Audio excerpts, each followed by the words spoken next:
Friends चलिए start करते हैं class 10th maths chapter 1 exercise 1.2। तो फ्रेंड्स हम इसकी एक्सरसाइज 1.2 ही कर रहे थे। क्वेश्चन नंबर 3 के फर्स्ट पार्ट तक हम लास्ट वीडियो में कर चुके हैं। अगर कोई प्रॉब्लम है तो प्लीज़ कमेंट करके पूछिएगा। आज हम करेंगे इसके क्वेश्चन नंबर 3 का सेकंड क्वेश्चन। क्या है वो? ये है 7√5। ठीक है, तो इसमें कहा गया है सिद्ध कीजिए कि निम्न संख्याएं अपरिमेय हैं। तो फ्रेंड्स हमें क्या करना है, जो संख्या में दी गई है हमें ये सिद्ध करना है कि ये जो संख्या है हमारी ये अपरिमेय है। तो सिद्ध करने के लिए हम उसका अपोजिट मान के चलते हैं। तो हम यहाँ लिखेंगे कि माना माना कि 7√5 एक परिमेय संख्या है। ठीक है फ्रेंड्स, तो हम इसका अपोजिट मान के चलेंगे। इसने अपरिमेय बोला तो हम परिमेय संख्या लेकर चलेंगे। अब जब मैंने इसको एक परिमेय संख्या लेट कर लिया तो मैं लिखूंगी चूंकि 7√5 is equal to P upon Q. जब मैंने ये परिमेय संख्या मानी तो मैंने इसको परिमेय संख्या के इक्वल रख दिया। परिमेय संख्या क्या होती है? जो पी अपॉन क्यू की फॉर्म में होती है और Q is not equal to 0। ठीक है फ्रेंड्स, जहाँ पे पी और क्यू क्या होते हैं? पूर्णांक।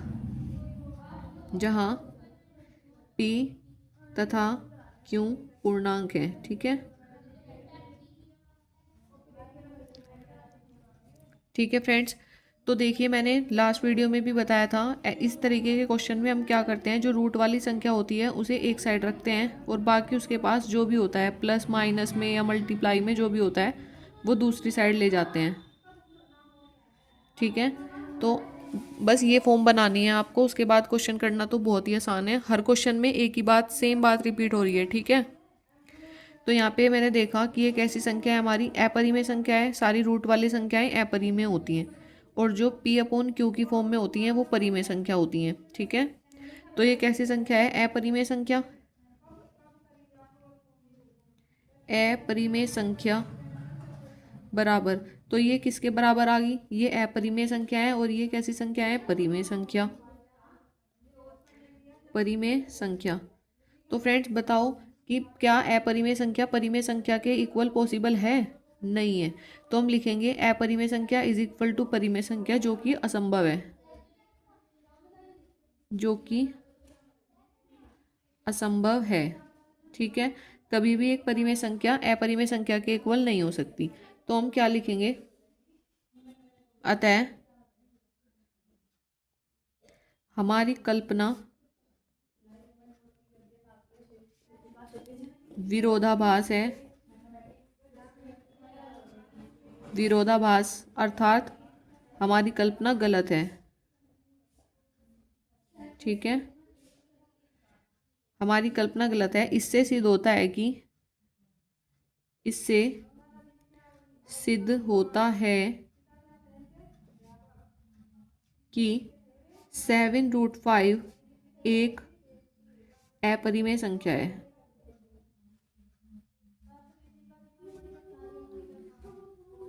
ठीक है फ्रेंड्स,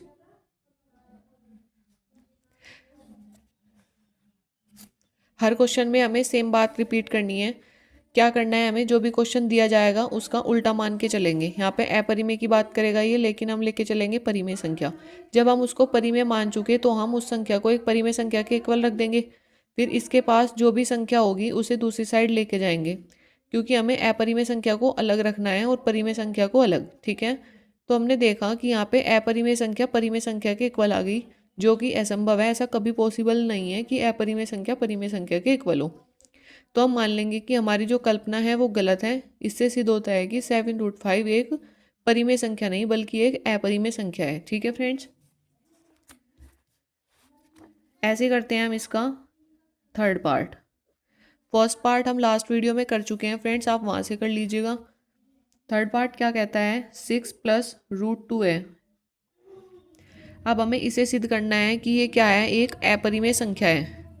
तो हम इसमें मान के चलेंगे, माना कि 6+√2 एक परिमेय संख्या है। ठीक है फ्रेंड्स, मैंने क्या मान लिया, इसको एक परिमेय संख्या मान लिया। जब भी मैं संख्या को परिमेय संख्या मानूंगी तो मैं उसे परिमेय संख्या के इक्वल रखूंगी। जैसा मैंने इस क्वेश्चन में किया था वैसा ही मैं सेम इसमें कर रही हूँ, जहाँ पे क्यों क्या है, नॉट इक्वल टू 0 है और पी तथा क्यों पूर्णांक है। ये लाइन भी ज़रूर लिखेंगे, क्योंकि परिमेय संख्या की डेफिनेशन ही ये होती है कि पी और क्यू पूर्णांक होते हैं और क्यू जो है वो 0 नहीं होता। अब देखिए इसमें क्या करना है, मुझे रूट वाली संख्या को अलग रखना है। तो ये 6 मैं दूसरी साइड लेके जाऊंगी, पी अपॉन क्यू माइनस 6। ठीक है फ्रेंड्स, तो फिर से वही कंडीशन बन गई हमारी, अपरिमेय संख्या है ये, अपरिमेय संख्या। तो वो किसके इक्वल आ गई, परिमेय संख्या। अपरिमेय संख्या बराबर परिमेय संख्या, जो कि क्या है, असंभव है। ठीक है, अतः हमारी कल्पना गलत है, अतः हमारी कल्पना गलत है। इससे सिद्ध होता है, इससे सिद्ध होता है कि 6 + √2 एक परिमेय संख्या नहीं,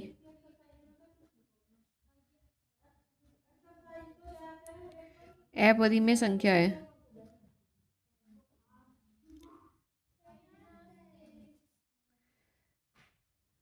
ठीक है फ्रेंड्स, तो देखिए कितना आसान था करना ये क्वेश्चन। इस चैप्टर में मैं समझती हूँ सबसे ही ज़्यादा आसान है। सारे क्वेश्चन में सेम बात रिपीट होगी, तो आप कोई भी एक क्वेश्चन ढंग से कर लीजिएगा, फिर आप सारे क्वेश्चन कर लोगे। ठीक है,